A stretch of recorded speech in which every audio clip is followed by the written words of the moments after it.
महापालिका चुनाव जैसे जैसे करीब आ रहे हैं वैसे वैसे पिंपरी चिंचवड शहर की जो राजनीति है उसमें हलचल तेज हो चुकी है। भाजपा के नगर सेवक वसंत बोराटे ने राष्ट्रवादी में अपना दामन थाम लिया है।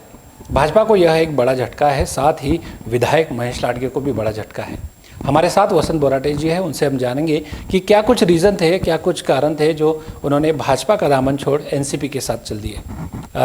वसंत बोराटे जी, क्या कुछ कारण थे जो आपने भाजपा छोड़ एनसीपी का दामन थामा है? कोई भी इंसान जब डिसीजन लेता है तो अक्सर कोई ना कोई उसको परेशानी होती है, उसी वजह से इंसान डिसीजन लेता है।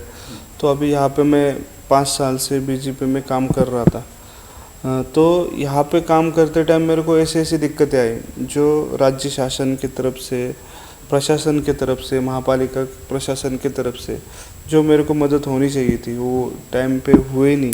और उस वजह से यहाँ का बहुतांश जो नया डेवलपमेंट होने वाला है, जो यहाँ पे जो हमारे यहाँ पे जो ग्रीन बेल्ट है वो 200-250 एकड़ ग्रीन बेल्ट है बोरहड़ीवाड़ी और जादववाड़ी में। वहाँ पे खूब सारे घर बसे, तकरीबन 2-2.5 हज़ार 2 से 3 हज़ार तक घर रहेंगे। तो उन लोगों को वहाँ पे मतलब जो टैक्स आता है, एक्स्ट्रा टैक्स आता है, तो वहाँ पे अगर आर जोन रहता तो उन लोगों का टैक्स की बचत हो जाती।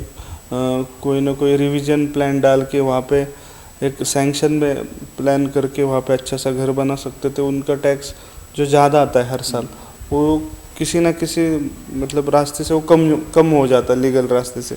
तो ये होना सब ज़रूरी था। यहाँ पे अगर ग्रीन बेल्ट का आर जोन में कन्वर्ट होता तो यहाँ के डेवलपमेंट सब डीपी डेवलपमेंट होते, वहाँ पे नया प्लेग्राउंड बनते, गार्डन्स बनते और यहाँ पे एक नया एक अलग माहौल क्रिएट होता 5 साल में। जो बढ़ती डेवलपमेंट है ये पिंपरी चिंचवड शहर की, जब आप नासिक से आते तो पिंपरी चिंचवड का शहर का एंट्री हमारे मोशी से होता है। तो ये एक शहर का महत्वपूर्ण भाग है।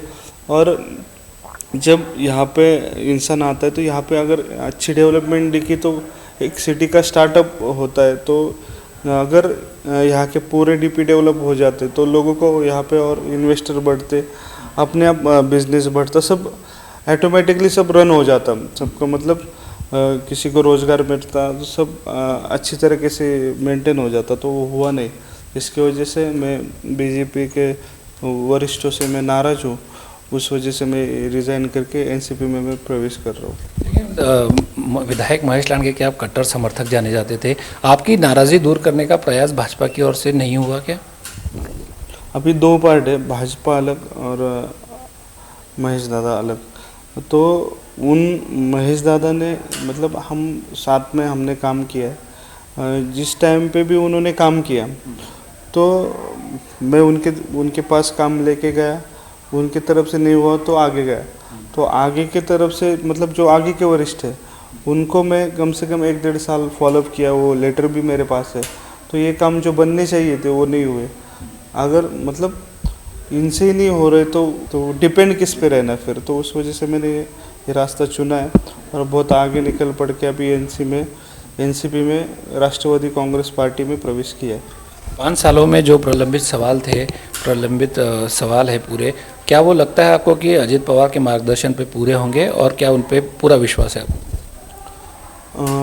मैंने जो बात की है, जो राज्य शासन के जो भी प्रश्न है वो बोले कि मैंने जो 10-12 पॉइंट उनको लिख के दिए थे, वो सब जो प्रश्न है वो काम हो जाएगा, ऐसा मुझे उन्होंने ज़बान दी है। अभी कोई भी पॉलिटिशियन सब ज़बान पे चलता है। अभी 5 साल मैंने इनके साथ गुजारे, इनके साथ काम करूँगा, और लेकिन इन्होंने मुझे इतनी श्योरिटी दी है कि आपका काम होगा ही। तो उसकी वजह से मैं श्योर हूँ कि इनसे काम होगा और यहाँ के लोग खुश रहेंगे। आखिरी सवाल, जो भाजपा में आपके दोस्त थे वहीं आपके अब विरोधक है, विरोधकों को क्या आह्वान रहेगा? विरोधक अभी मतलब हमने ये वार्ड में काम किया है, पूरे वार्ड में काम हमने किया है, तो लोगों को पता है कि मैंने लोगों के लिए क्या किया है और उन्होंने लोगों के लिए क्या किया है, इसका जवाब लोग ही देंगे, उनको भी और मुझे भी। जनता से क्या आह्वान रहेगा? महापालिका चुनाव सामने है, जनता से क्या आह्वान रहेगा? 5 साल से मैं कॉरपोरेटर बना 2017 में, तो तब से आज तक बस यही नहीं रहता कि आप रास्ता बनाओ, ड्रेनेज बनाओ, यहाँ पे डेवलपमेंट करो, यही नहीं रहता। बहुत सारे काम ऐसे रहते हैं, वो हॉस्पिटल से लेके उनका कोई लोग का मतलब किसी का शादी हो जाता है, किसी का डेड हो जाता है, तो उस टाइम पे जो सिचुएशन जैसी रहती है उस टाइम पे मदद करना, ये नगर सेवक का वही मतलब है। मतलब उनका कोई भी मतलब प्रभाग में कोई भी घर हो तो उनका फैमिली मेंबर बन के रहना पड़ता है। तो ऐसा काम मैंने आज ये 5 सालों में किया है। तो ये मतलब जो डेवलपमेंट का काम है वो तो लोग जवाब देंगे। मैंने क्या किया है, आप किसी भी घर में जाओ तो जाके देख सकते, जो एरिया मेरे पास इन लोगों ने दिया था वो एरिया में जाके आप देख सकते कि मैंने कैसे डेवलपमेंट किया। आने वाले महापालिका चुनाव में अब और भी राजनीति में क्या बड़े धमाके होने हैं ये तो देखना है, लेकिन वसंत बोराटे के एनसीपी प्रवेश से भाजपा को बहुत बड़ा झटका है।